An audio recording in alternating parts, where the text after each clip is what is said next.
যে রক্ত ছড়িয়েছে, জান ছড়িয়েছে, এই অবস্থায় কখন ইসলামী আন্দোলন বাংলাদেশ, কোন বাংলাদেশের সচেতন নাগরিক, কোন হৃদয়বান মানুষ তারা ঘরে থাকতে পারে না।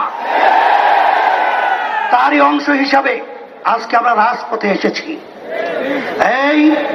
সেই সুবাদেই আমি সকল শ্রেণীর, সকল পেশাজীবী, সকল বুদ্ধিজীবী, সকল চাকরিজীবী, সকলের প্রতি, সমস্ত উলামায়ে কেরাম, সমস্ত তালেবে ইলম, সমস্ত সচেতন নাগরিক, সমস্ত শ্রেণী প্রশাসন সহ সবাইকে বলবো, আসেন আমরা সবাই একত্রিত হয়ে অন্যায়ের প্রতিবাদে এবং যারা নাকি হত্যাকারী, হত্যাযজ্ঞ যারা চালিয়েছে ওদের বিরুদ্ধে যে অবস্থান তৈরি করতে পারি, অন্যায় আমাদের প্রতিবাদে এই ন্যায়ের রক্তের সাগরে অন্যায় ভেসে যাবে ইনশাআল্লাহ।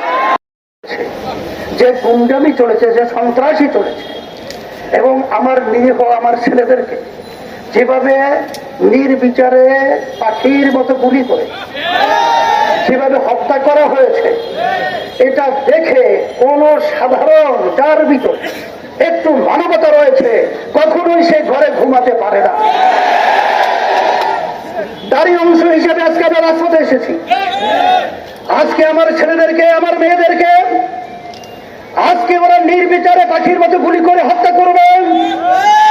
আমি বিশেষ করে আমার ছেলেদের, আমার মেয়েদের গার্জিয়ানদেরকে, অভিভাবকদেরকে বলবো, আপনার সন্তানদেরকে রাস্তায় গুলি করবে, হত্যা করবেন, আর আপনারা ঘরে থাকবেন, এটা হতে পারে না।